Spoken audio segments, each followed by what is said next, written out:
Okay एक बार फिर से स्वागत है आप लोगों का हमारे इस यूट्यूब चैनल पर। आज हमारा नेक्स्ट क्लास है क्या नीट और जेई का। लास्ट क्लास में नीट और जेई के बारे में कुछ न्यूमेरिकल कर रहे थे, बेसिक एमसीक्यू सॉल्व कर रहे थे।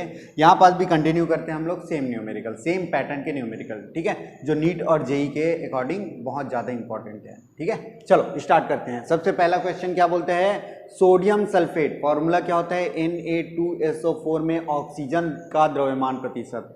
हमको पता होना चाहिए द्रव्यमान प्रतिशत का फॉर्मूला। द्रव्यमान प्रतिशत इक्वल टू क्या होता है, द्रव्यमान प्रतिशत बराबर विलेय का द्रव्यमान डिवाइडेड बाय विलयन का द्रव्यमान गुणित 100%। अब देखो यहाँ पास ये तो क्लियर है, विलेय का द्रव्यमान, ये फॉर्मूला पहले पता होना चाहिए। द्रव्यमान प्रतिशत बराबर विलेय का द्रव्यमान बटे विलयन का द्रव्यमान गुणित 100%। विलेय क्या होता है, जो कम मात्रा में होती है, जिसकी हमें मात्रा निकालनी होती है कि कितना परसेंट है, जिसकी मात्रा निकालनी होती है उसको विलेय बोल देंगे। तो यहाँ पास किसकी निकालनी है, देखो तो ऑक्सीजन का निकालना है, तो ऊपर में ऑक्सीजन का लिखेंगे भार। हमें तो भार पता नहीं, तो कैसे पता करेंगे, Na2SO4। सोडियम का होता है 23, 2 है तो गुणित 2। सल्फर का होता है 32 और ऑक्सीजन का होता है 16 × 4, 4 ऑक्सीजन इसलिए 4 का गुना। टोटल ये पूरा सब मिला के क्या एक विलयन बना है, तो विलयन का द्रव्यमान सभी को जोड़ेंगे तो हमारा विलयन का द्रव्यमान आ जाएगा। विलेय का द्रव्यमान देखो तो हमको किसका, ऑक्सीजन का निकालना है, तो विलेय का द्रव्यमान टोटल ये है। इस पूरे विलयन में ऑक्सीजन का द्रव्यमान केवल कौन सा है, ये वाला। ठीक है, तो हम लोग लिख सकते हैं विलेय का द्रव्यमान मतलब ऑक्सीजन का लिखेंगे तो 16 चौके 64 डिवाइडेड बाय विलयन का, इस टोटल सबको जोड़ देंगे। 23 दूने 46 प्लस 32 प्लस 16 चौक 64, इन दोनों को ऐड करेंगे तो कितना हो जाएगा, 110 प्लस 32 142 इंटू 100% अपने जगह है। ठीक है, अब बस इसको सॉल्व करना है, हमारा परसेंट आ जाएगा। ठीक है, सॉल्व करो। देखो सबसे पहले 2 के टेबल में अगर छोटा करना है तो कर सकते हैं, ये कितना चला जाएगा 32 और इसका हाफ कितना होता है 71। 32 × 100, 3200 डिवाइडेड बाई 71। ठीक है, अब ये परसेंट में है, परसेंट में। अब इसको सॉल्व कैसे करेंगे, देखो यहाँ पास जो आंसर है उसको एक बार चेक करो तो क्या दिया है। देखो सबसे पहला वाला डिजिट ये मार्क है, उसको देखो तो 6 है, 3 है, 1 है, 4 है, सब अलग अलग है, मतलब इसको सॉल्व करके हमको फर्स्ट वैल्यू ही लानी पड़ेगी।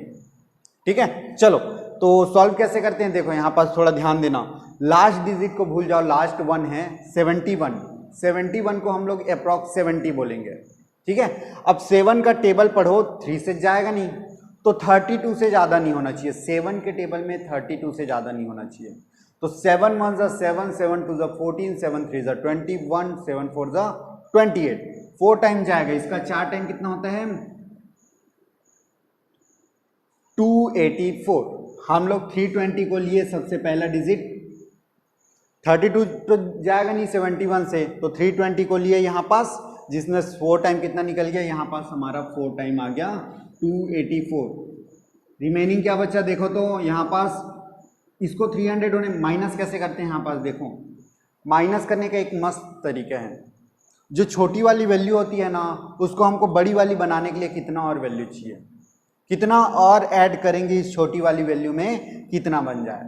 हमको 284 को 320 बनाना है, कैसे करेंगे, सबसे पहले 284 को 300 बनाने के लिए कितना चाहिए 16 अगर इसमें ऐड करूंगा तो हो जाएगा ना 300।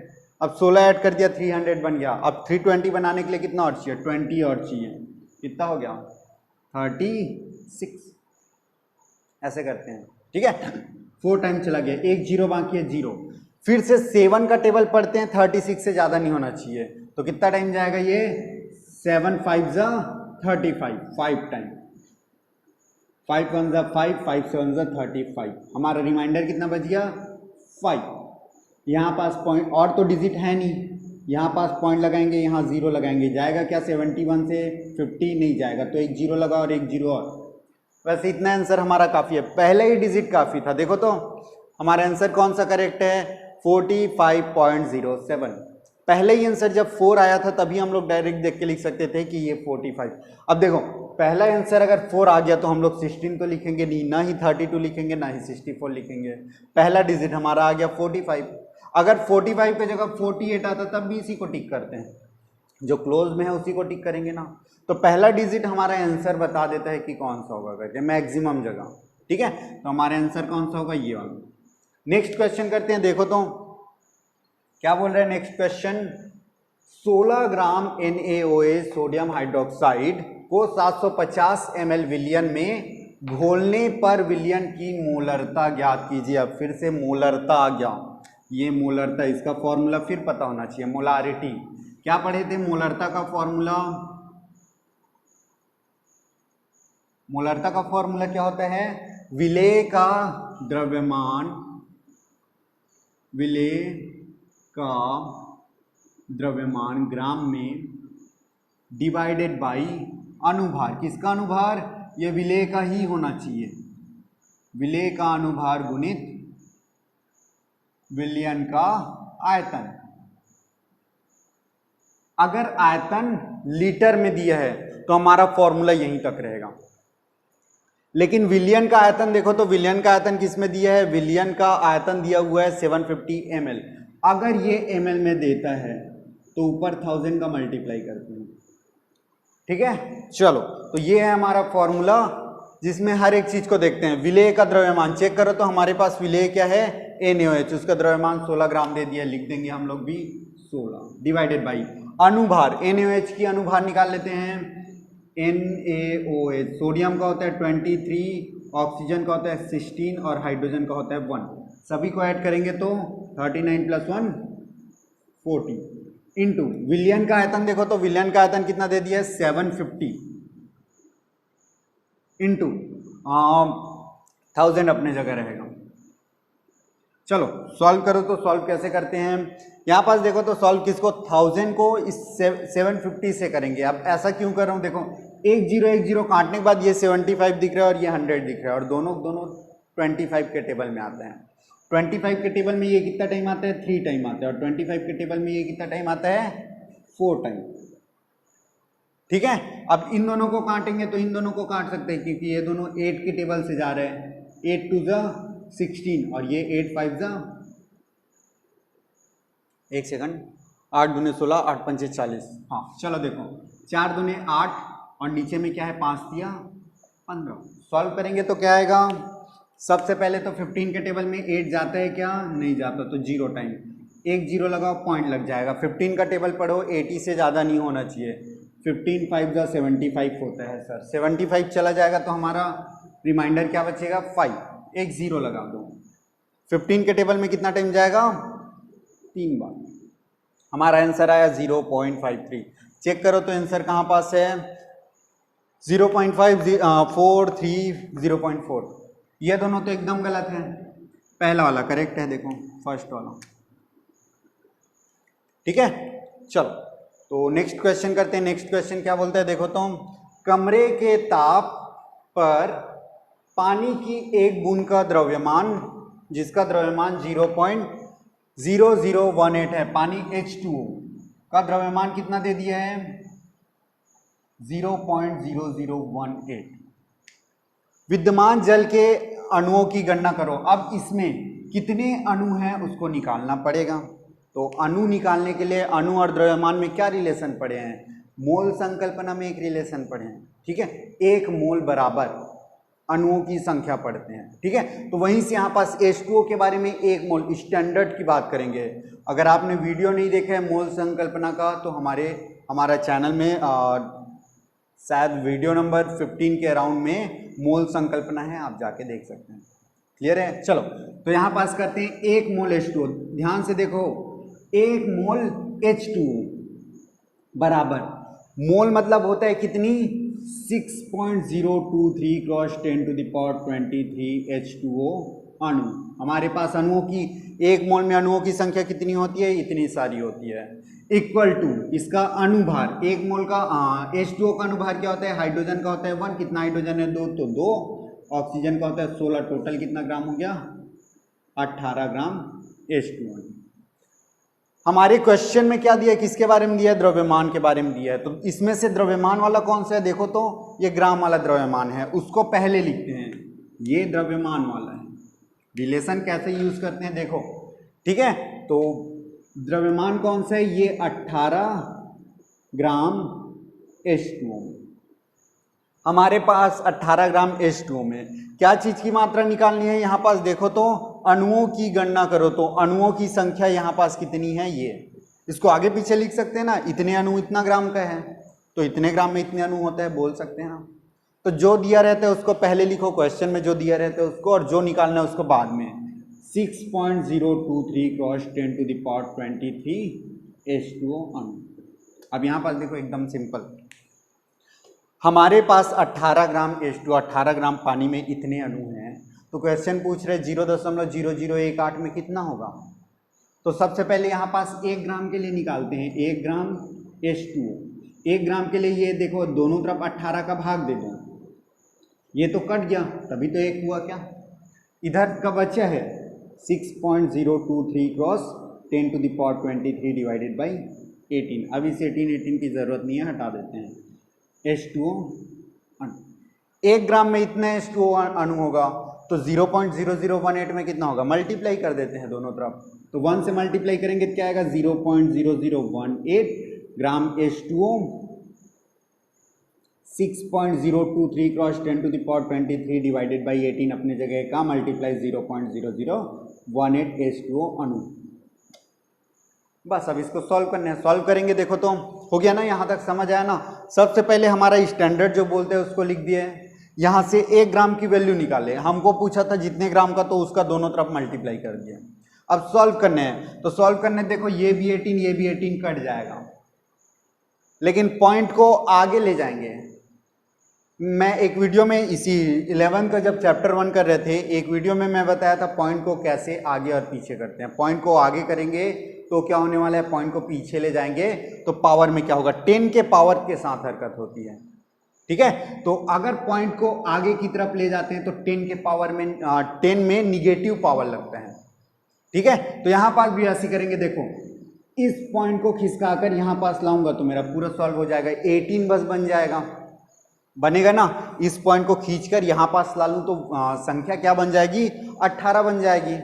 तो कितना संख्या आगे ले गए देखो तो, सबसे पहले यहाँ से यहाँ तक लाए 1 2 3 और ये लाते तक 4, तो हम लोग पॉइंट को कितना आगे ले गए, 4 आगे ले गए। तो वही चीज को हम लोग क्या लिख सकते हैं, यहाँ पास देखो ये तो 6.023 क्रॉस 10⁻23 है, और ये अगर 4 बार आगे ले गए तो यहाँ पास हो जाएगा -4, पावर में माइनस लग जाता है, 10 के पावर में जो भी दिया होगा उसमें -4 लगा दो, अगर नहीं दिया है तो अलग से 10⁻⁻4 लिख दो।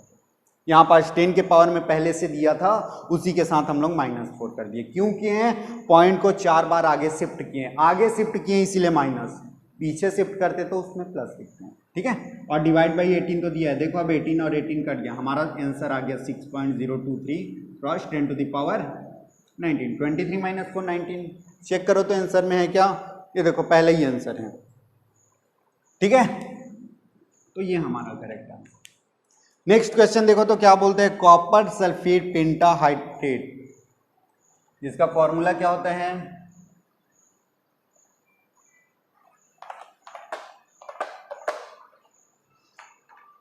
जिसका फॉर्मूला होता है CuSO4 5 टाइम H2O पेंटा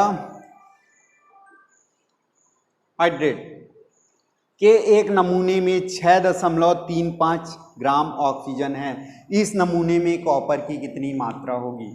देखो यहां पास क्या पूछा है, इसमें ऑक्सीजन की मात्रा अगर 6.35 है तो कॉपर की मात्रा निकालो बोला है, ठीक है। 6.35 में कॉपर की मात्रा निकालो बोला है। क्या करेंगे, पहले हमारा स्टैंडर्ड चेक करेंगे कि यहां पास ऑक्सीजन के लिए, यहां जितनी ऑक्सीजन है उसमें कॉपर की मात्रा कितनी है करके, ठीक है। एक मिनट,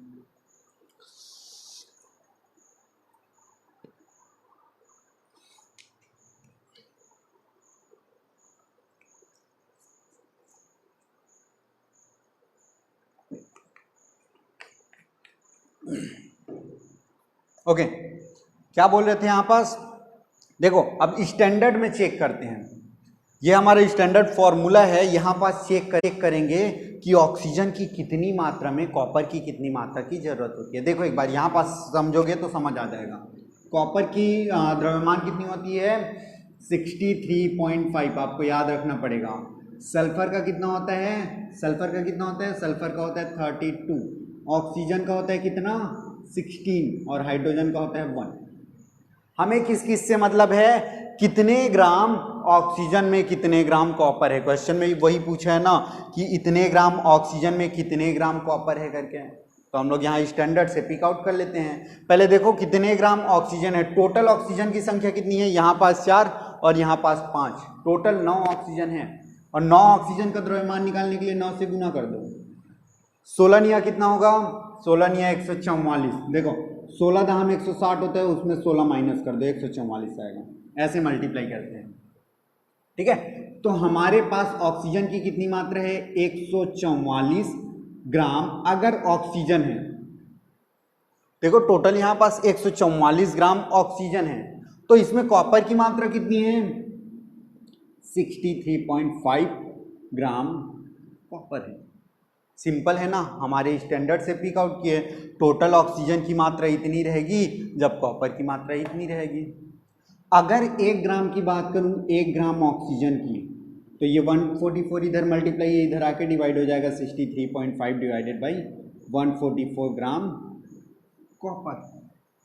देखो समझो यहाँ पास 144 मल्टीप्लाई में था, उधर जाके डिवाइड चला गया, तो 1 ग्राम ऑक्सीजन के लिए कॉपर का द्रव्यमान कितना हो जाएगा, इसको सॉल्व करेंगे तो। अब जो क्वेश्चन में पूछा है उसको देखो, कितने ग्राम के लिए ये पूछा है 6.35 ग्राम ऑक्सीजन के लिए, तो दोनों तरफ 6.35 का मल्टीप्लाई कर देते हैं। यहाँ पास 6.35 ग्राम ऑक्सीजन के लिए 63.5 तो है ही, डिवाइडेड बाई 144, इधर भी मल्टीप्लाई कर देते हैं 6.35 की। ठीक है ना, समझ आया। वापस से एक बार समझा देता हूं, हमारे स्टैंडर्ड से क्या पता चल रहा है 144 ग्राम ऑक्सीजन है इसमें, जिसमें कॉपर की कितनी मात्रा रहती है 63.5 रहती है, पहले से रहती है। उसके बाद हम लोग 1 ग्राम ऑक्सीजन में कितना होगा उसको देख लेते हैं। क्वेश्चन में जो पूछा है, क्या पूछा है 6.35, उसकी वैल्यू दोनों तरफ पुट कर देते हैं। अब बस सॉल्व करेंगे तो कॉपर का द्रव्यमान आ जाएगा। इसको सॉल्व करने के लिए क्या करेंगे, देखो ऊपर का जो 2 वैल्यू दिया है 144 से कट नहीं रहे अभी, तो पहले दोनों को कटेगा नहीं, मतलब फिर से पॉइंट में ही आने वाला है। उससे अच्छा आप पहले ऊपर को मल्टीप्लाई कर दो, 63.5 इंटू 6.35, पॉइंट को अभी इग्नोर करो, बचा के बना क्या 635, जिसके लास्ट डिजिट सेम हो, सेम नहीं लास्ट डिजिट का सम मतलब जोड़ने पर 10 आता हो। देखो इन दोनों 5 और 5 को जोड़ेंगे क्या आएगा 10, और जिसके सामने वाली जो बची 2 वैल्यू है 63 है, 63 है नहीं कोई भी सेम वैल्यू है, जिसके लास्ट डिजिट का सम 10 और सामने वाली वैल्यू सेम है। तो इसको मल्टीप्लाई कैसे करते हैं, जो सामने वाली वैल्यू होती है ना उसको एक बार ज्यादा से मल्टीप्लाई करते हैं। सामने क्या है 63, एक बार ज्यादा क्या है 64 से मल्टीप्लाई करते हैं। ठीक है, और उसके बाद एक और काम करेंगे, पहले इसको मल्टीप्लाई करते हैं। देखो 63 को एक बार ज्यादा 64 से करते हैं, कितना आ जाएगा 4 तिया 12 का 2 हाथ का 1 6 चौक 24 25 का 6 तिया 18 8 6 6 36 37, ये देखो कितना आ गया 4032। अब लास्ट एक और काम करना है, 5 और 5 का लास्ट वाले की मल्टीप्लाई 25। एक अलग एग्जांपल में देख लो, जैसे दिया है यहाँ पास 75 इंटू 75, लास्ट वाले का सम कितना है 10 है ना, और सामने वाली संख्या क्या दिखाई दे रही है 7 सेम दिखाई दे रही है। तो इसमें सामने वाले की एक बार ज्यादा मल्टीप्लाई करते हैं, 7 7 जगह 7 8 56 और 5 5 25, ये है आंसर। वैसे यहाँ पास भी किया 63 को एक बार ज्यादा किए तो 4032 आया, और 5 इंटू 5 25 हमारा आ गया। ठीक है, अब इसको सॉल्व करने के बाद पॉइंट कहाँ पास लगेगा, देखो तो जो मल्टीप्लाई किए उसमें पॉइंट के बाद टोटल कितने डिजिट है, पॉइंट के बाद एक यहाँ पास है और यहाँ पास 2 है, टोटल कितनी डिजिट हो गई 3, तो यहाँ पास भी 3 डिजिट होना चाहिए, हमारा पॉइंट यहाँ पास आ जाएगा, बन जाएगा 403.225 डिवाइडेड बाई 144। ठीक है, अब इसको सॉल्व करके आंसर ला लेंगे। चलो सॉल्व करते हैं। पॉइंट के बाद वाला वैल्यू को हटा दो आंसर से। अगर आंसर एकदम पास दिया रहता, देखो तो इसमें आंसर क्या क्या दिया है 0.925, 2.809, 3.7, बहुत डिफरेंट डिफरेंट दिया सबका। तो इस पॉइंट को हटा भी देंगे तो कोई दिक्कत नहीं होगा, ठीक है। तो हम लोग सॉल्व करने वाले हैं 403 डिवाइडेड बाई 144। लास्ट डिजिट को छोड़े रहो 3 और 4 को, बचा क्या 40 डिवाइडेड बाई 14। 14 का टेबल 40 से ज़्यादा नहीं होना चाहिए, 14 का भाग 2 40 से ज़्यादा नहीं होना चाहिए। 14 एकम 14, 14 दूनी 28, 14 तिया 42 को तो ज़्यादा हो गया 3 बार में, तो 2 बार जाएगा, ठीक है। देखो 2 बार मल्टीप्लाई करो, 403 में 2 बार मल्टीप्लाई करेंगे क्या आ जाएगा 288, माइनस करो कितना आ जाएगा, वापस से माइनस कैसे करते हैं, छोटी संख्या को बड़ी संख्या बनानी रहती है। तो सबसे पहले 288 को 300 बनाने के लिए 12, 300 को 400 बनाने के लिए 100 और जोड़ो, अब 3 और चाहिए तो 3 और जोड़ेंगे तो 5, 115, ठीक है। चलो अब ये तो जाएगा नहीं, एक जीरो लगाओ, एक पॉइंट लगाओ। 144 के टेबल में 1115। अब यहां पास क्या करेंगे, लास्ट के 4 को हटा दो और लास्ट के 0 को हटा दो। 14 का टेबल 115 से ज्यादा नहीं होना चाहिए, 14 का पहाड़ा पढ़ो 115 से ज्यादा नहीं होना चाहिए। कितना बार जाएगा, 1 2 3 4 बार जाएगा क्या। 144 इंटू 4 करेंगे तो देखो तो 4 4 16, 17, 4 1 जा,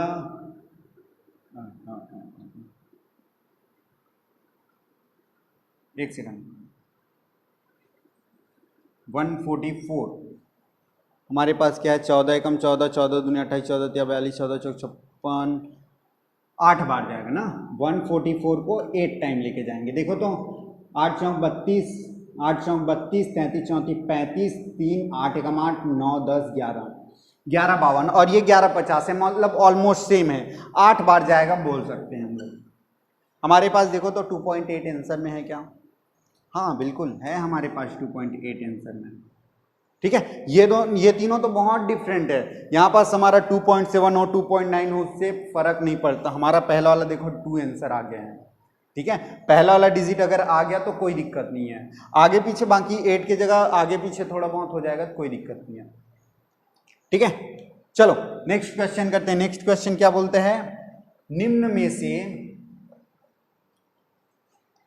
किसमें परमाणु की संख्या ज्यादा होगी। अब परमाणु की संख्या निकालनी है तो वापस से मोल संकल्पना आ जाओ, ठीक है। मोल संकल्पना से हमें पता चलता है कि एक मोल में किसी भी चीज की, परमाणु अणु या आयन हो, उसमें एक मोल में कितनी संख्या होती है अणु या परमाणु या आयन की, 6.023 cross 10 to the power 23।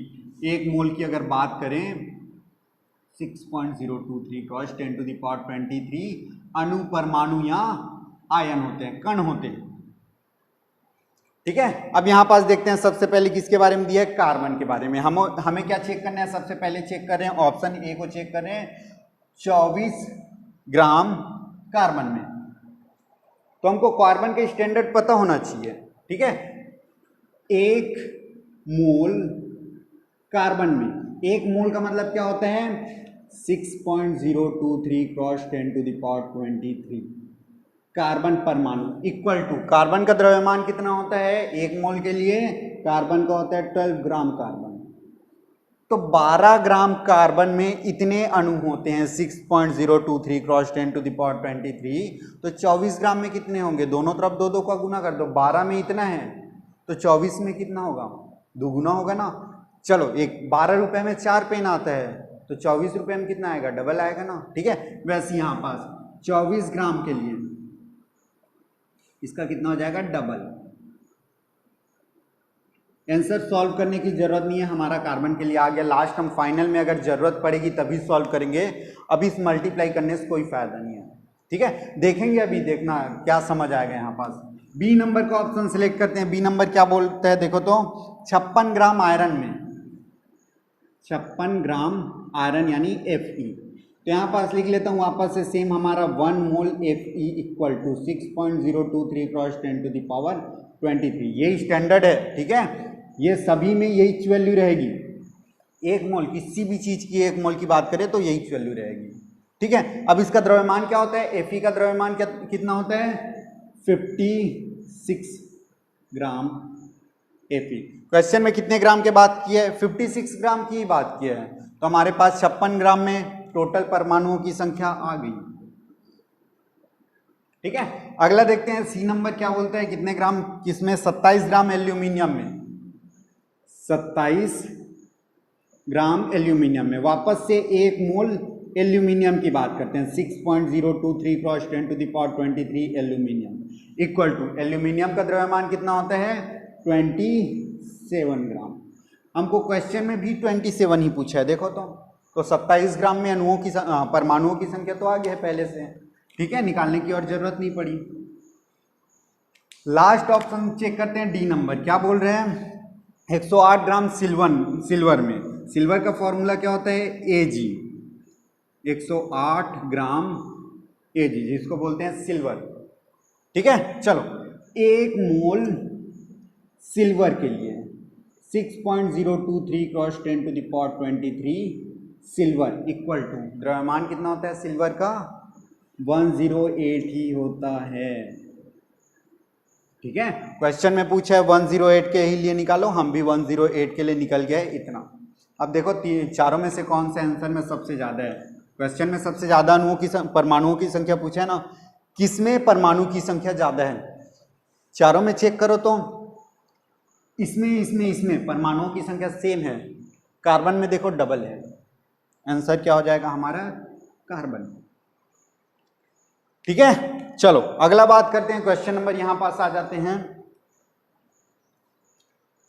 Last question अभी जो बोर्ड पर लिखा है उसका क्या लिखा है देखो तो, 1 टन फास्फोरस प्राप्त करने के लिए हमको फास्फोरस की कितनी मात्रा चाहिए, 1 टन चाहिए, के लिए कितना कैल्शियम फॉस्फेट की आवश्यकता होगी। हमारे पास फॉर्मूला क्या है, Ca3PO4 ट्वाइस, ठीक है, क्या है हमारे पास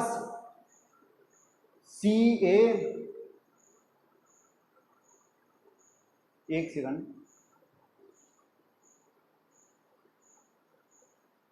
हाँ चलो देखो यही फॉर्मूला करेक्ट है, ठीक है। कैल्शियम फॉस्फेट, जो कैल्शियम फॉस्फेट दिया उसका फॉर्मूला क्या होता है, ये जो होता है 1 टन फास्फोरस प्राप्त करने के लिए, फास्फोरस की मात्रा यहाँ पास P, अभी कुछ भी नहीं पता, इसके बारे में कुछ भी नहीं पता, यहाँ पास हम लोग इसको फास्फोरस की 1 टन मात्रा चाहिए, कितनी मात्रा चाहिए फास्फोरस की 1 टन, टोटल मात्रा चाहिए 1 टन, 1 टन मतलब 1000 kg किलोग्राम के लिए इसकी, ये पूरा जो लिखा है ना कैल्शियम फॉस्फेट जो लिखा है उसकी कितनी मात्रा चाहिए, ठीक है। तो अभी इस स्टैंडर्ड फॉर्मूला का जो द्रव्यमान है वो कितना है, और इस टोटल द्रव्यमान में फास्फोरस की कितनी मात्रा है, देखो समझो, Ca कैल्शियम का द्रव्यमान कितना होता है 40, 3 है तो गुना 3, प्लस फास्फोरस का कितना होता है 31, कितना फास्फोरस है 2 मल्टीप्लाई है देखो इधर, प्लस ऑक्सीजन का कितना होता है 16, टोटल ऑक्सीजन कितनी है 4 दूनी 8, सॉल्व करेंगे तो कितना आ जाएगा 40 दिया 120 धन 31 दूने 62 धन 16 8 8 64 128, सॉल्व करेंगे कितना हो जाएगा देखो 128 और 62 अगर सॉल्व करेंगे तो 190 और 120 करेंगे तो 310, तो ये इसका टोटल, इस वैल्यू में टोटल कितना द्रव्यमान है 310 ग्राम है, 310 gram copper sulphate, calcium sulphate, ठीक है। क्वेश्चन जो बोला है उसमें टोटल मात्रा कितनी है 310 ग्राम कैल्शियम सल्फेट। अब इसमें फास्फोरस की संख्या कितनी है, फास्फोरस की मात्रा कितनी है, देखो तो फास्फोरस की मात्रा यही है क्या, फास्फोरस का होता है 31, 2 फास्फोरस है इसीलिए 31 गुना 2 62 ग्राम फास्फोरस है हमारे पास। अगर मैं बोलता हूं कि ये फॉर्मूला के हिसाब से इसका द्रव्यमान कितना निकला 310, टोटल 310 ग्राम कुछ भी चीज यानी कैल्शियम सल्फेट लाते हैं कहीं से खरीद कर, बाहर से लाते हैं, क्या लाते हैं 310 ग्राम कैल्शियम सल्फेट लाते हैं, तो उसमें फास्फोरस की कितनी मात्रा रहती है 62 ग्राम पहले से रहती है। अब इसको हमें कितना ग्राम करना है 1 टन करना है, देखो तो कितनी मात्रा लेनी है 1 टन लेनी है, तो इसके 1 टन के लिए यहाँ पास कितनी मात्रा चाहिए उसको निकालना है, बस क्वेश्चन इतना ही बोले हैं। ठीक है, तो दोनों तरफ 1 टन का मल्टीप्लाई करेंगे, लेकिन उससे पहले 1 ग्राम की वैल्यू निकाल लो। यहाँ पास अगर 1 ग्राम चाहिए तो 1 ग्राम के लिए कितना हो जाएगा 310, 62 इधर आके डिवाइड 62 ग्राम कैल्शियम सल्फेट। हमको 1 टन चाहिए तो दोनों तरफ 1 टन की मल्टीप्लाई कर दो।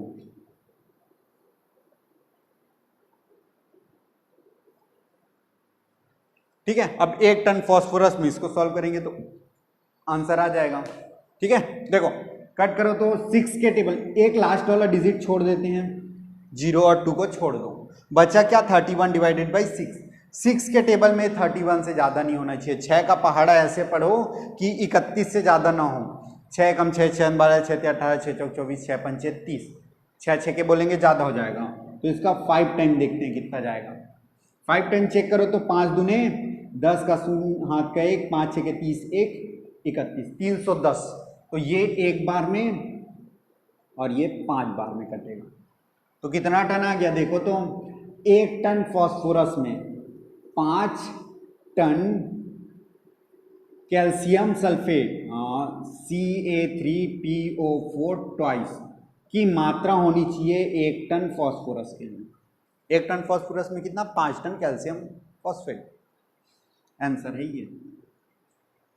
ठीक है, तो आपको अगर बेसिक ये इतना न्यूमेरिकल हो गया। ठीक है, जो भी क्वेश्चन आपको समझ नहीं आया आप कमेंट कर सकते हैं, उसको हम लोग वापस से नेक्स्ट वीडियो में देख लेंगे। ठीक है, चलो तो ये वाला क्वेश्चन के लिए आपको सबसे पहले कुछ बेसिक फॉर्मूला पता होना चाहिए। जैसे शुरुआत में क्या द्रव्यमान प्रतिशत का फॉर्मूला याद होना चाहिए। सेकंड नंबर क्वेश्चन में मोलरता का फॉर्मूला पता होना चाहिए। थर्ड नंबर क्वेश्चन में क्या मोल संकल्पना पढ़ें। ये कॉन्सेप्ट, ये वाला क्वेश्चन किससे बना है, मोल संकल्पना से बना है। अगला वाला क्वेश्चन भी किससे बना है देखो तो परसेंट से बना है क्या, हाँ परसेंट से ही बना है, लेकिन यहाँ पास परसेंट में नहीं ग्राम में मात्रा पूछी गई थी तो हम लोग 100 की मल्टीप्लाई नहीं करते। नेक्स्ट क्वेश्चन में देखो ये भी बना है मोल संकल्पना से। अगला वाला क्वेश्चन किससे बना है देखो तो ये भी परसेंट से ही बना है, लेकिन मात्रा में परसेंट नहीं पूछा था इसलिए 100% का मल्टीप्लाई नहीं किया बस। ठीक है, बाकी क्वेश्चन में अगर आप क्वेश्चन ये सब बनाना चाहते हैं तो आपको बेसिक पहले क्लियर होना चाहिए। बेसिक जो फॉर्मूलाज होते हैं वो सब पता होना चाहिए। अगर वही नहीं पता तो आप कोई भी क्वेश्चन नहीं कर पाएंगे। ठीक है, तो सबसे पहले आप बेसिक पढ़ लीजिए, जिसके बाद ये बन जाएगा आपसे। चलो कंटिन्यू करते हैं कुछ और क्वेश्चन आज। ओके, तो नेक्स्ट क्वेश्चन करते हैं। क्या बोल रहे हैं क्वेश्चन, आयरन व सल्फर की बराबर मात्रा 1 ग्राम, दोनों को कितना ग्राम लाना है, 1 ग्राम को एक साथ गर्म करने पर FeS प्राप्त करते हैं। कितनी मात्रा में सल्फर शेष रहेगा। ठीक है, देखो हमको क्या सबसे पहले आयरन और किसको लेना है सल्फर, दोनों को यूज करके क्या बनाना है, ये बनाना है FeS। ठीक है, ये दोनों को यूज करके ये बनाना है, दोनों को गर्म करेंगे और ये बनाना है। दोनों की मात्रा बराबर लेनी है। ठीक है, दोनों की मात्रा, इसको 1 ग्राम लेनी है और इसको भी 1 ग्राम ही लेनी है। क्लियर है। चलो सबसे पहले इसका द्रव्यमान देख लेते हैं। Fe का कितना होता है 56 ग्राम। सल्फर का कितना ग्राम होता है, सल्फर का होता है 32। ठीक है, Fe का द्रव्यमान कितना होता है ये, और इसका द्रव्यमान कितना होता है ये। अब दोनों की बराबर मात्रा तो ले लिए हैं, लेकिन इसमें जो कम मात्रा में होगा, कम मात्रा में मतलब सीमांत अभिकर्मक की बात आ जाती है। स्टाइकियोमिति जब हम लोग पढ़े थे रस समीकरण मिति, तो एक बात आती थी क्या, सीमांत अभिकर्मक। जैसे 1 गिलास पानी में 2 चम्मच शक्कर डाले हैं, 1 चम्मच ही शक्कर डाले हैं, चलो 1 स्पून शक्कर डाले हैं इसमें 1 गिलास पानी में, तो मिक्स करेंगे तो खत्म कौन होगा, शक्कर की पानी। शक्कर खत्म हो जाता है ना, घुल जाता है पूरा पानी में। ठीक है, तो शक्कर खत्म हो जाता है। कम मात्रा में कौन था, शक्कर या पानी, शक्कर था ना। ठीक है, तो जो कम मात्रा में रहती है वो पहले खत्म हो जाता है, और जो कम मात्रा में रहती है उसी को बोलते हैं सीमांत अभिकर्मक। यहाँ पास, लेकिन जब यहाँ पास हम लोग देखते हैं किसी भी रासायनिक अभिक्रिया में ये इस इक्वेशन में, तो हमको मोलों की संख्या काउंट करनी होती है कि कितने मोल। ये जो शक्कर की बात कर रहे थे ना, शक्कर कम था, शक्कर के मोलों की संख्या कम थी, द्रव्यमान नहीं। पानी के मोलों की संख्या और शक्कर के मोलों की संख्या में शक्कर के मोलों की 1 चम्मच दिखाई दे रहे हैं, द्रव्यमान में भी कम है, शक्कर द्रव्यमान में भी कम है, लेकिन हम लोग द्रव्यमान के बारे में बात नहीं कर रहे थे, हम लोग बात कर रहे थे मोलों की संख्या में। ठीक है, यहां पास देखो तो जैसे 1 मोल में कितना ग्राम हो गया, 56 ग्राम हो गया हुआ, तो 1 ग्राम में कितना होगा, 1 divided by 56, 1 divided by 56। Solve करेंगे, यहां पास देखो तो 1 मोल में कितना है, 32 ग्राम, 1 मोल में कितना ग्राम है, 32 ग्राम, और 1 ग्राम का निकालना है, क्या करेंगे, 1 डिवाइडेड बाई 32। सॉल्व करेंगे, ये वैल्यू बड़ी आएगी या ये वैल्यू बड़ी आएगी, छोटा चीज से डिवाइड करेंगे वो बड़ी आएगी ना। ठीक है, तो अगर ग्राम में देखते हैं तो इसकी मात्रा ज्यादा है, 1 ग्राम में देखें तो इसकी मात्रा ज्यादा है। मोलों की संख्या देखो तो सॉरी ग्राम में इसको देखो तो ग्राम में इसकी मात्रा ज्यादा है या इसकी मात्रा ज्यादा है, ग्राम में इसकी मात्रा ज्यादा है और इसकी मात्रा कम है ना, कम ये वाली। ठीक है, तो ये वाला क्या होगा, जो कम है वो वाला क्या होगा, सीमांत अभिकर्मक, ये खत्म हो जाएगा, 1 सेकंड और, हाँ ठीक है, जो कम है वो क्या हो जाएगा, खत्म हो जाएगा, Fe हमारा खत्म हो जाएगा। अभी तक हमारे पास जो मात्रा बची रहेगी एस की मात्रा बची रहेगी, जो अभिक्रिया कराएंगे उसमें एस की मात्रा बची रहेगी, जो पहले खत्म हो जाएगा वो क्या है, ये चीज खत्म हो जाएगा। अभी भी जो अभिक्रिया नहीं हुआ है वो क्या है, सल्फर, एस की कुछ मात्रा बची रहेगी। देखो एक बार फिर से समझो, दोनों का द्रव्यमान लिखा, सीमांत अभिकर्मक का बेसिक यही है कि जो ऐसे नॉर्मली देखने पर जो ज्यादा मात्रा में दिखाई दे रहे हैं दोनों में से, उसको सीमांत अभिकर्मक बोल दो। ग्राम में देख रहे हैं कौन सी ज्यादा मात्रा के, ये है, तो ये सीमांत अभिकर्मक होगा। दूसरा अगर तरीके से निकालना चाहें तो 1 मोल करके 1 ग्राम की वैल्यू निकालते हैं, मोलों की संख्या किसमें कम है या किसमें ज्यादा है। तो मोलों की संख्या चेक करने के लिए क्या करते हैं, स्टैंडर्ड ले लेते हैं, 1 मोल बराबर 56 ग्राम और यहाँ 1 मोल बराबर 32 ग्राम। 1 ग्राम में कितने मोल होंगे यहाँ पास और 1 ग्राम में कितने मोल होंगे यहाँ पास, जिसमें मोलों की संख्या कम होगी वही सीमांत अभिकर्मक है। देखो तो इसमें मोलों की संख्या कम है कि इसमें मोलों की संख्या कम है, इसमें मोलों की संख्या कम है, तो जिसमें मोलों की संख्या कम हो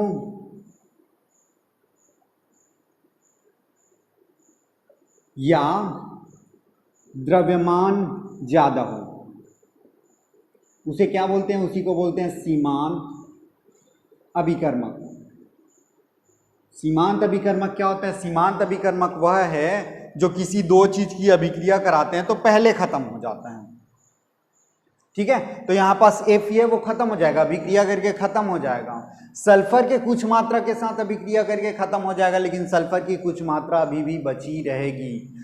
Fe पूरा का पूरा खत्म हो जाएगा, मिक्स करेंगे पूरा खत्म हो जाएगा, और सल्फर थोड़ा सा मात्रा में बचा रहेगा। क्वेश्चन में पूछा वही है, क्या पूछा है देखो तो, आयरन व सल्फर की बराबर मात्रा लेते हैं, दोनों को 1-1 ग्राम ले लेंगे, अभिक्रिया होती है, गर्म करते हैं, FeS भी बन जाता है, कितनी मात्रा में सल्फर शेष रहेगा। देखो सल्फर की मात्रा ज्यादा है, Fe की कम है। मोलों की संख्या की बात करें, मोलों की संख्या दोनों में कौन ज्यादा है, सल्फर ज्यादा है और ये क्या है, कम है। दोनों के मोलों की संख्या बराबर बराबर ही यूज होके FeS बनेगा, जो ज्यादा है उसका तो मोलों की संख्या बच जाएगा ना। तो क्वेश्चन में वही पूछ रहे हैं कि कितना सल्फर शेष रहेगा, जो मोलों की संख्या आता है उसको ग्राम में निकालना है। बचेगा क्या ये समझ आया ना, सल्फर ज्यादा कैसे हुआ ये भी समझ आया ना, मोलों की संख्या ज्यादा है। ठीक है, जिसमें मोलों की संख्या ज्यादा है वो सीमांत अभिकर्मक है। जो अभिक्रिया में मोलों की संख्या ज्यादा है वो नहीं, मोलों की संख्या जो कम है वो सीमांत अभिकर्मक है। ठीक है, मोलों की संख्या जहां पास कम है वो सीमांत अभिकर्मक है। क्लियर है, तो ये खत्म हो जाएगा और ये अभी भी खत्म नहीं हुआ रहेगा, तो बच्चा उसकी मात्रा कितनी है, शेष मात्रा को तो निकालना है। तो कैसे करेंगे देखो तो, अब यहां पास देखो जो Fe है, मैं क्या बोला, Fe आयरन है वो पूरा खत्म हो जाएगा।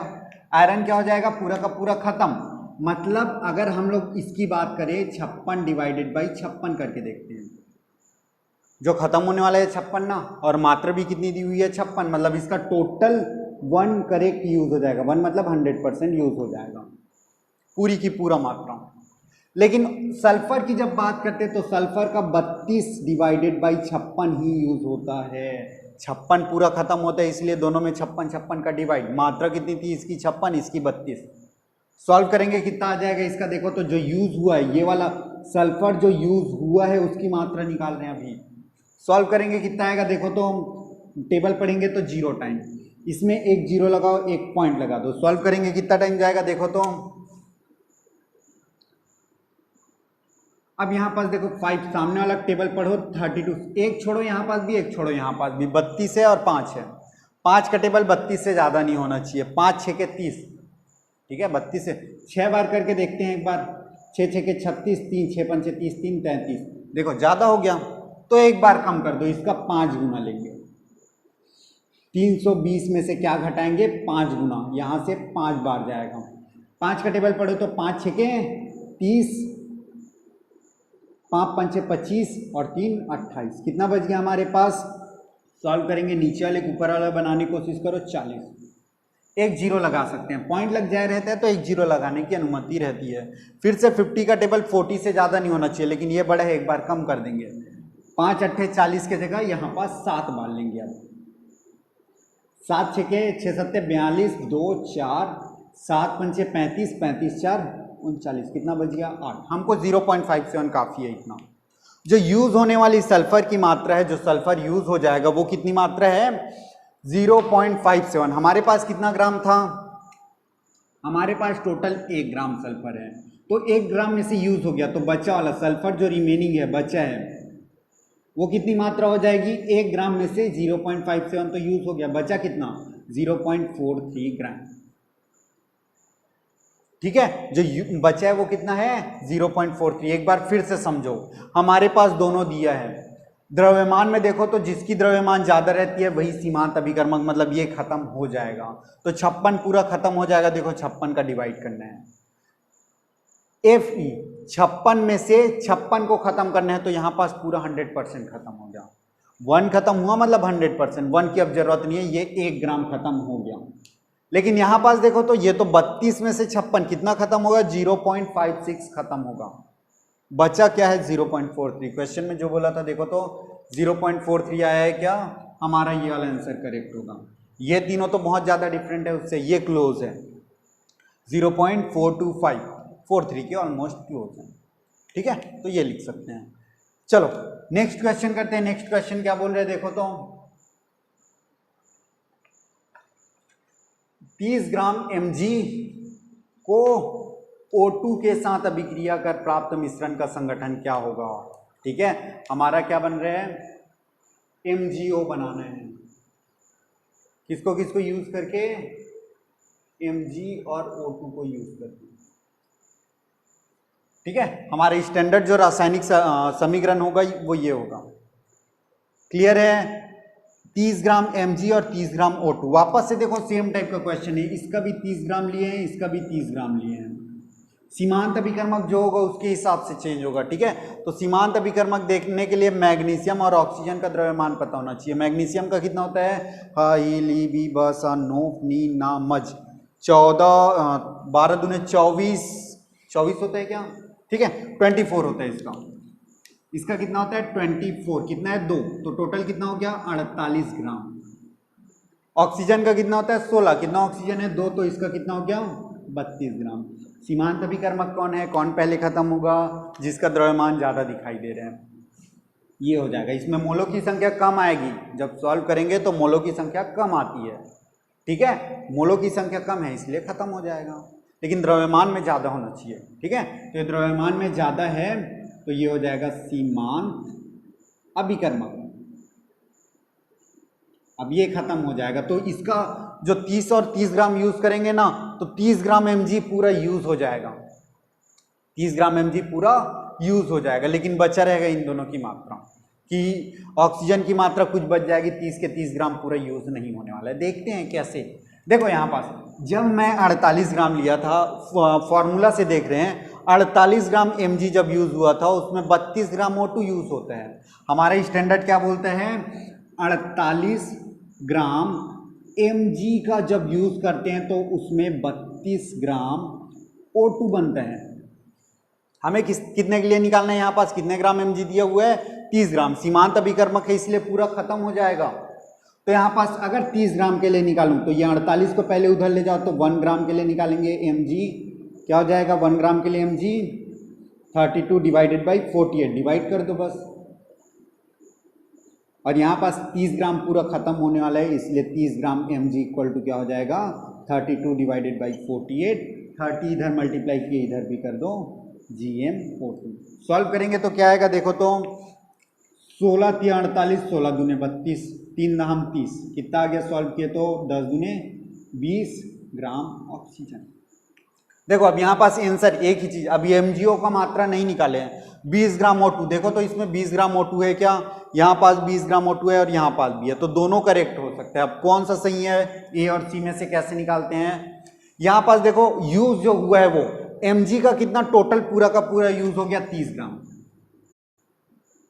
बीच में प्लस है प्लस, ऑक्सीजन का कितना हुआ 30 ग्राम लिए हैं, लेकिन यूज हुआ है वो कितना ग्राम है 20 ग्राम, और बनेगा कितना, दोनों को यूज कर दो। द्रव्यमान संरक्षण का नियम हमने पढ़ा है, जितनी अभिक्रिया होगी, जितनी मात्रा की अभिक्रिया होगी उतनी मात्रा में उत्पाद बनता है, तो कितनी मात्रा में बन जाएगा 50 ग्राम। क्लियर है ना, ये एकदम सिंपल है, ठीक है। द्रव्यमान संरक्षण का नियम एकदम सिंपल है, अभिक्रिया में जितना चीज भाग लेता है, जितना द्रव्यमान भाग लेता है उसको जोड़ दो, उत्पाद में उतना ही बनेगा। द्रव्यमान कभी भी नष्ट नहीं होता, जितना द्रव्यमान अभिक्रिया में भाग ले उतना ही द्रव्यमान उत्पाद में बन जाएगा। तो 50 ग्राम, 20 ग्राम O2 और 50 ग्राम MgO, देखो तो 20 ग्राम O2 वाला ये भी है, 50 ग्राम MgO देखो तो ये है 50 ग्राम MgO, करेक्ट आंसर होगा हमारा सी, ठीक है ना। चलो अब नेक्स्ट क्वेश्चन की तरफ बढ़ते हैं।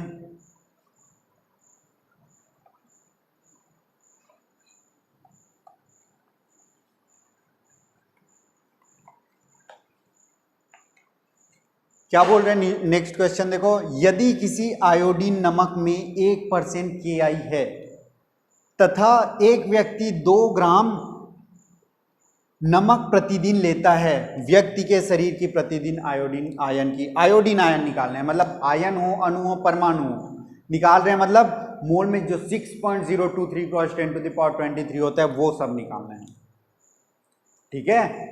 एक मोल KI में कितना होता है 6.023 × 10⁻23 होता है, ठीक है। जो क्वेश्चन में बोला है वो लिखते हैं अब सब कुछ। सबसे पहले तो KI में से केवल आयोडीन बस बाहर निकालना है, तो KI में, KI पोटेशियम आयोडाइड में आयोडीन की मात्रा कितनी है सबसे पहले देख लेते हैं। आयोडीन KI टोटल द्रव्यमान कितना होता है, KI पोटेशियम K का होता है 39 और इसका होता है कितना 131, ऐड करेंगे कितना हो जाएगा 170, आयोडीन का कितना होता है 131, तो आयोडीन की मात्रा निकाल रहे हैं 131, कितना विलियन में मिला है 170 में मिला है, तो ये हमारा आयोडीन का मात्रा निकल गया। कितना भी KI 1 ग्राम 2 ग्राम 3 ग्राम उसका ये परसेंट अगर क्रॉस 100% से कर दूंगा तो ये I का परसेंट निकलेगा, मतलब आयोडीन की कितनी मात्रा ले रहे हैं यहाँ पास निकल जाएगा। 1 ग्राम KI में आयोडीन की जो मात्रा है इसको सॉल्व करेंगे वो ग्राम में आ जाएगा, ठीक है। चलो अब यहाँ पास क्वेश्चन में और क्या बोलते हैं देखो, 1% जो द्रव्यमान यूज कर रहे तथा एक व्यक्ति 2 ग्राम नमक यूज करता है प्रतिदिन, 2 ग्राम यूज करता है, जिसमें से 1% क्या है आयोडीन नमक है, हमको आयोडीन निकालना है ना। आयोडीन नमक में 1% KI है तथा आयोडीन जो भी नमक है, नमक का फॉर्मूला NaCl रहता है, उसमें जो मात्रा मिली हुई है KI की वो 1% है। NaCl में जो KI की मात्रा मिली है वो सिर्फ और सिर्फ 1% है।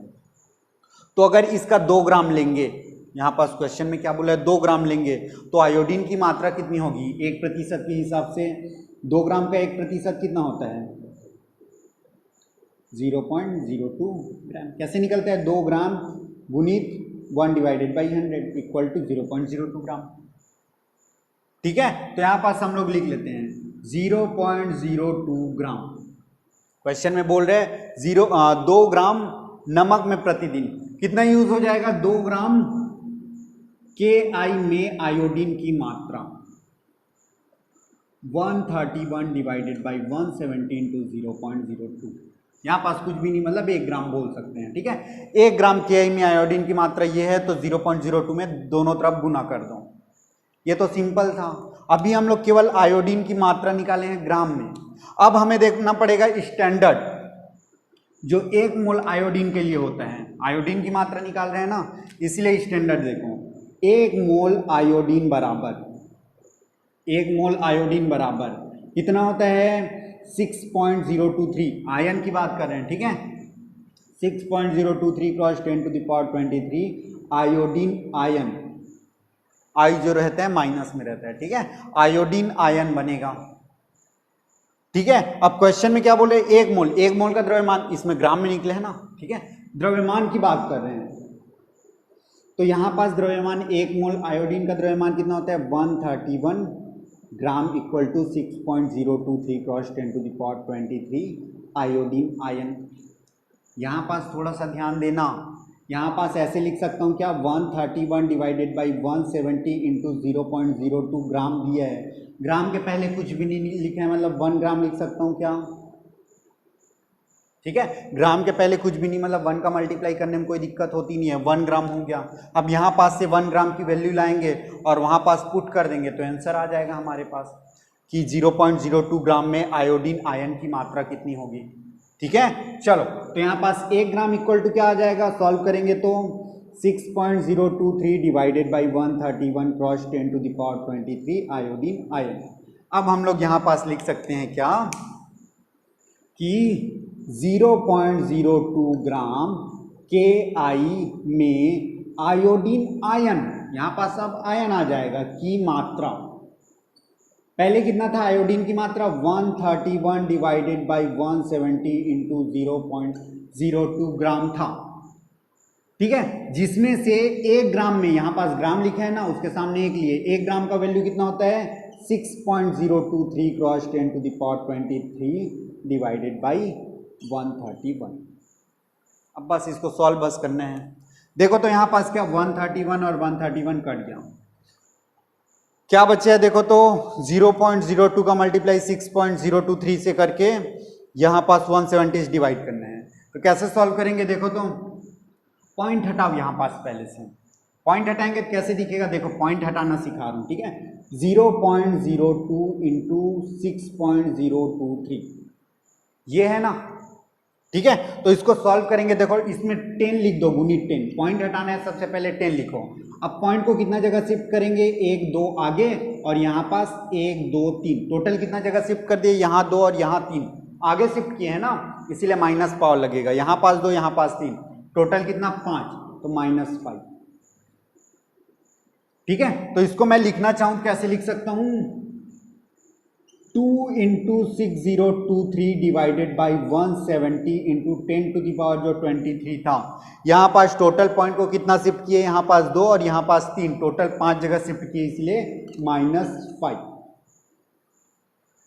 ठीक है। तो यहाँ पास क्या हो जाएगा देखो तो 2 का मल्टीप्लाई करो, 6023 का डबल कितना होता है 12046 बटे 170 गुनी 10 की घात, इसको सॉल्व करेंगे कितना हो जाएगा 18। अब हमको बस डिवाइड बस करना है, डिवाइड करो तो यहाँ पास फिर से एक डिजिट को भूल जाओ, हमारे पास कितना है 1204 बटे 17, एक जीरो को भूल जाओ, यहाँ से एक डिजिट भूले, यहाँ से एक डिजिट भूल जाओ, हमारा अब संख्या छोटा हो गया। 17 का पहाड़ा पढ़ो 120 से ज़्यादा, 12 तो जाएगा नहीं, 17 का पहाड़ा पढ़ो 120 से ज़्यादा नहीं होना चाहिए, कितना बार जाएगा 7 टाइम जाता है क्या टेबल में, 7 7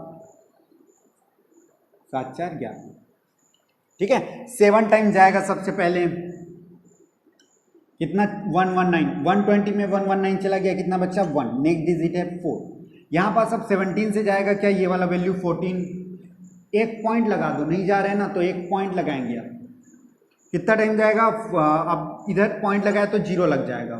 17 का टेबल 140 से ज़्यादा नहीं होना चाहिए, 7 टाइम गया था, अभी 8 टाइम करेंगे, क्यों 7 टाइम में 119 गया था, ये थोड़ा ज़्यादा होने वाला है, 8 टाइम में 17 और ऐड कर देंगे, 8 76 36 होगा क्या, 7 8 56, 8 एकम 8 5 13, 136, 114 136 चला गया, क्या बच्चा 4, एक जीरो फिर से लगाएंगे, 17 का पहाड़ा इससे ज़्यादा नहीं होना चाहिए 2 टाइम, तो हमारा क्या गया, इसको सॉल्व किए तो 7.82 cos 10 टू द पावर 18, देखो तो आंसर में है क्या 7.2 क्रॉस 10 टू द पावर 21 है, 7.2 क्रॉस 10 टू द पावर 19 है, 3.6 क्रॉस 20, ये दोनों में से एक आंसर करेक्ट है, हमने कुछ गलती की है क्या, देखो तो एक बार चेक कर लो, 17 51, यहाँ पास चेक करते हैं, यहाँ हमने गलती की है, ठीक है, यहां पास क्या गलती की है देखो तो एक बार वापस से डिवाइड करके देखते हैं। ठीक है, 17 का टेबल, 17 का टेबल कितना टाइम जाएगा? 17 7 टाइम, 119, 120 में से कितना चला गया? 119, कितना हो जाएगा यहाँ पास? 1 रिमेनिंग बचेगा। नेक्स्ट डिजिट पुट करेंगे 4, 17 के टेबल में कितना टाइम जाएगा? 0 टाइम जाएगा। ये चीज हमने लिखना भूल गए थे। ठीक है, 0 टाइम जाएगा। अब यहाँ पास एक पॉइंट लगाएंगे तो एक जीरो लगाएंगे। हमेशा एक ही डिजिट पुट कर सकते हैं। यहाँ पास एक डिजिट पुट किए 4 को, तो यहाँ पास भाग देना ही पड़ेगा, नहीं जाएगा तो 0 टाइम ले जाओ। अब यहाँ पास वापस से 140 को कितना टाइम करेंगे? 8 टाइम। तो ये हमारा आ गया क्या? 70.8 क्रॉस 10 टू द पावर 18। यहाँ 70 को देखो, पॉइंट को अगर पीछे की तरफ ले जाते हैं तो पावर में 1 प्लस होता है, पॉइंट को आगे लेके निगेटिव होता है, तो पॉइंट को पीछे लाएंगे तो पॉजिटिव होगा ना। तो इसको क्या लिख सकते हैं? अगर पॉइंट को यहाँ पास ला लूँ थोड़ा सामने तो पावर में 1 बढ़ जाएगा। अब चेक करो तो 7.08 क्रॉस 10 टू द पावर 19, ये देखो ये वाला आंसर करेक्ट है। ठीक है, 7 तो करेक्ट आ रहा है, 08 को छोड़ो ना, ऑलमोस्ट ऑलमोस्ट पास में कौन सा आ गया? 7.2 क्रॉस 10 टू द पावर 19। ठीक है, एक बार वापस से क्वेश्चन को रिपीट करते हैं। क्वेश्चन क्या बोल रहे हैं? यदि किसी आयोडीन नमक में 1% KI है, आयोडीन नमक मतलब नमक NaCl में KI की मात्रा 1% है, टोटल 100% में 1% ये है, तथा एक व्यक्ति 2 ग्राम नमक का सेवन करता है। अगर 2 ग्राम करेगा तो 2 ग्राम का 1% कितना होता है? आयोडीन की मात्रा निकालनी है ना, तो 2 ग्राम का 1% कितना होता है? 0.02, यहाँ पास जो लिखे हैं वो। तो अगर 1 ग्राम नमक 2 ग्राम नमक खाएगा वो, तो आयोडीन की कितनी मात्रा खा लेगा वो? 0.02 ग्राम ही खाएगा बस। ठीक है, शरीर में प्रतिदिन आयोडीन की मात्रा कितनी प्रयोग करेगी? पहले पोटेशियम आयोडाइड में आयोडीन की मात्रा कितनी होती है? 131 आयोडीन की, टोटल KI का होता है 170। सॉल्व किए थे थोड़ा देर पहले। 2 ग्राम 0.02 ग्राम में बोलेंगे, ये तो 1 ग्राम का हो गया। 0.02 ग्राम में बोलेंगे, दोनों तरफ मल्टीप्लाई कर दो, कर दिए। अगला क्या करेंगे? अब यहाँ पास सॉल्व करने के लिए देखो, ग्राम के सामने 1 लगा दिया, कोई दिक्कत नहीं है। 1 मोल, अब स्टैंडर्ड में आ जाओ। स्टैंडर्ड क्या बोलते हैं? 1 mole iodine equal to 6.023 cross 10 to the power 23 iodine ion. यहाँ पास 1 मोल का मात्रा कितना होता है? आयोडीन की जो द्रव्यमान होती है वही 131 gram equal to 6.023 cross 10 to the power 23 iodine ion. अब यहाँ पास देखो 1 ग्राम की वैल्यू पुट करनी है, तो इसको 1 ग्राम कर दिया, 131 को इधर शिफ्ट कर दिया और 1 ग्राम के जगह इस पूरे वैल्यू को रख के सॉल्व कर दिया, तो हमारा आंसर आ गया। आपको समझना पड़ेगा, एक एक चीज़ों को समझना पड़ेगा। ठीक है, नंबर ऑफ क्वेश्चन प्रैक्टिस करेंगे तो आपसे बनना चालू हो जाएगा। ठीक है, 1-2 क्वेश्चन अगर आप करके छोड़ देते हैं तो उससे कुछ नहीं होने वाला है। ठीक है, अगर आपको नीट या जेई क्लियर करना है तो नंबर ऑफ क्वेश्चन प्रैक्टिस करनी पड़ेगी। चलो नेक्स्ट क्वेश्चन करते हैं। क्या बोल रहे हैं नेक्स्ट क्वेश्चन?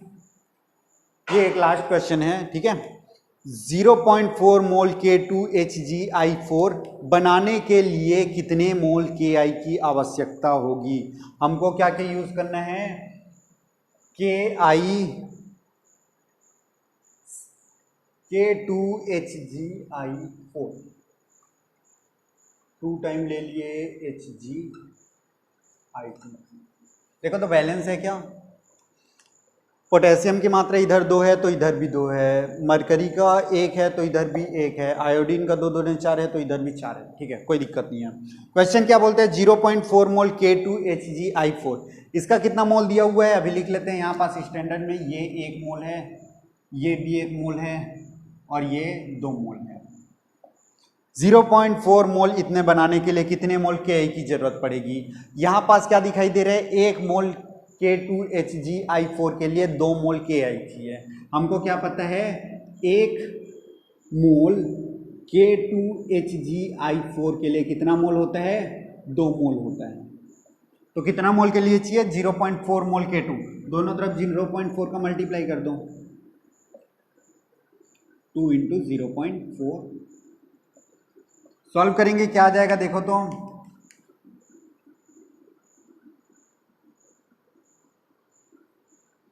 सॉल्व करो 0.8 मोल, यही फाइनल आंसर है हमारा। ये बहुत सिंपल था, इसमें ज़्यादा ध्यान देने वाली मतलब ऐसा कोई बात नहीं है कि आपसे नहीं बनेगा, आप भी बना लोगे। ठीक है, क्वेश्चन आप खुद से करके देख लेना, ठीक है। ऐसे टाइप के और भी क्वेश्चन अगर आपको बुक में मिलते हैं तो आप देख लेना। क्लियर है? देखो वापस से देख लो, जो बनना था उसका स्टैंडर्ड इक्वेशन आपको पता होना चाहिए। अगर ये पता है तो यहाँ पास देखो, तो इसकी 1 मोल के लिए इसका कितना मोल चाहिए, 2 मोल, मैंने लिख दिया। क्वेश्चन में बोला है 0.4 मोल के लिए, दोनों तरफ 0.4 का मल्टीप्लाई आ गया, ठीक है। इतना ही सिंपल है।